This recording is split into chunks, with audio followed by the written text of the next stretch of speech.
Assalamualaikum warahmatullahi wabarakatuh. Innal hamdalillah nahmaduhu wa nasta'inuhu wa nastaghfiruh.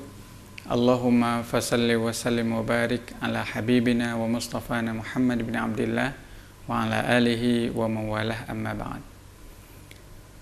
Para pemirsa News TV yang dirahmati oleh Allah Subhanahu wa taala, berjumpa kembali pada pagi yang penuh dengan keberkahan ini. Pada pagi ini kita akan membahas sebuah tema yang mudah-mudahan kita bisa menggali dari tema tersebut pelajaran-pelajaran ataupun makna-makna di sana, sehingga kita bisa menyikapi sebuah perbedaan dengan baik, yaitu mengenai perbedaan pandangan di dalam Islam. Para pemirsa News TV yang dirahmati oleh Allah Subhanahu wa taala, Rasulullah sallallahu alaihi wasallam dalam sebuah hadis yang disebutkan oleh Imam Al-Bukhari dan juga disebut oleh Imam Muslim dalam sahih keduanya, Rasul menyatakan, la yusalliyanna ahadum minkum al-asra illa fi Bani Quraidah. Tidaklah salah seorang di antara kalian salat asar kecuali di Bani Quraidah. Hadis ini menurut para ulama, kebanyakan para ulama menyatakan bahwa di dalam hadis ini merupakan asas atau landasan bagi kita umat Islam dalam menyikapi setiap perbedaan pandangan di dalam Islam, sehingga perbedaan pandangan dimaknai dengan sebuah ukhuwah Islamiyah, persaudaraan, sehingga saling menguatkan. Pemirsa News TV yang dirahmati oleh Allah Subhanahu wa taala, sebab Rasul menyampaikan hadis ini bahwa ketika Rasulullah selesai perang Khandaq, ketika itu beliau kembali dan Jibril menyampaikan bahwa ada sebuah kaum yang disebut dengan kaum Bani Quraidah. Di sana mereka ingin menyerang Rasulullah, yang disebut dengan kaum Bani Quraidah. Rasul berpesan kepada para sahabat, mengutus para sahabat untuk datang ke Bani Quraidah tersebut dengan ucapan beliau, janganlah di antara kalian salat kecuali di Bani Quraidah. Jadi jelas, la yusalliyanna ahadum minkum, tidaklah salah seorang di antara kalian salat asar illa fi Bani Quraidah, kecuali di Bani Quraidah.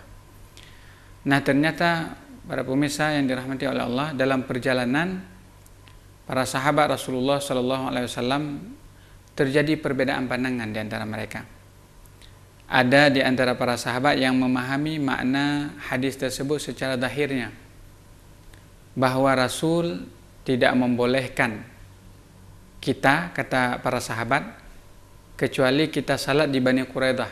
Jadi mereka tidak salat asar ketika itu, walaupun sudah masuk waktu asar, mereka salat asarnya di Bani Quraidah.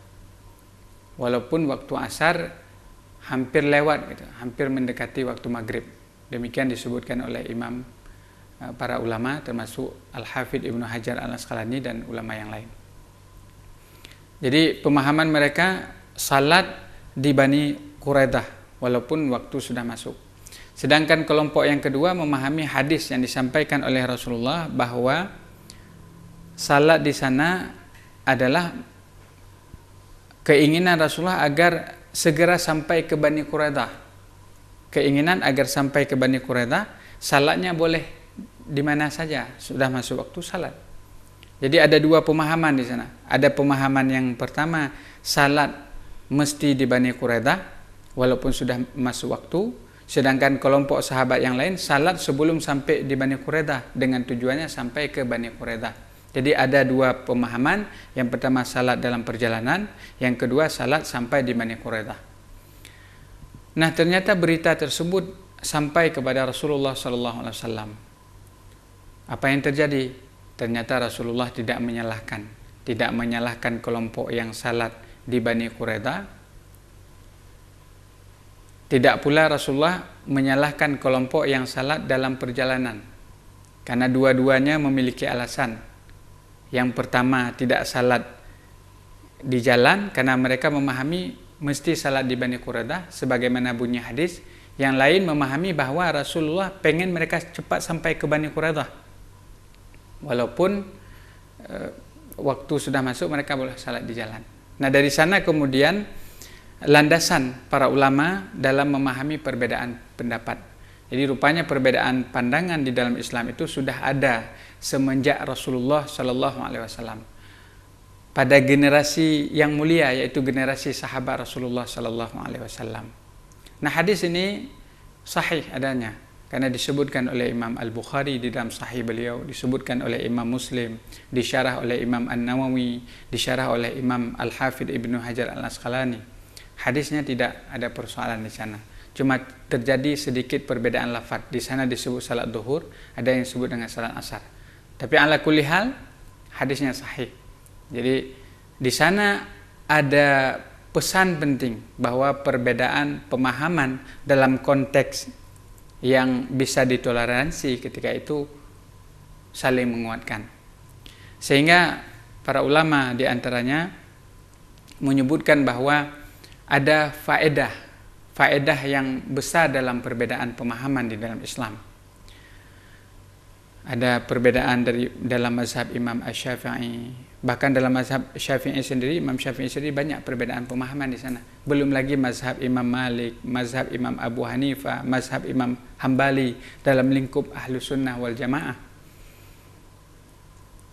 Yang pertama, faedah dari perbedaan pandangan, kata salah seorang ulama, Syekh Yusuf Al-Qaradawi, menyatakan bahwa dalam perbedaan itu bagi orang yang meneliti perbedaan pandangan para ulama, pendapat-pendapat para ulama, akan menemukan khazanah yang begitu luar biasa, akan menemukan banyak sekali makna yang ada di sana. Jadi perbedaan antara para ulama itu dimaknai dengan khazanah, kekayaan yang begitu besar bagi umat Islam. Sehingga orang yang datang meneliti sesudahnya melihat ketika ulama menyebut hukum ini, dalilnya ini, para ulama menyebutkan hukumnya begini, dalilnya sama tapi berbeda pemahaman di sana. Nah, di sana ada khazanah kekayaan umat Islam. Yang kedua, faedah daripada perbedaan pendapat menurut para ulama adalah perbedaan itu dimaknai dalam rahmat Allah Subhanahu wa taala, dalam keluasan yang ada yang diberikan oleh Allah Subhanahu wa taala. Sehingga salah seorang khalifah, Umar bin Abdul Aziz, menyatakan, saya tidak menginginkan melainkan ada perbedaan di antara para sahabat Rasulullah. Karena ketika ada perbedaan, orang yang datang sesudah para sahabat bisa meniru, bisa mencontoh mereka. Kalau para sahabat saja berbeda, apalagi orang yang hidup sesudah zaman mereka. Maka dalam setiap perbedaan, selama dalam konteks yang bisa kita bertolak ansur di sana, maka dimaknai dengan perbedaan dalam ukhuwah Islamiyah, dalam bingkai rahmatan lil alamin. Pemirsa, kita kembali setelah pesan-pesan berikut ini.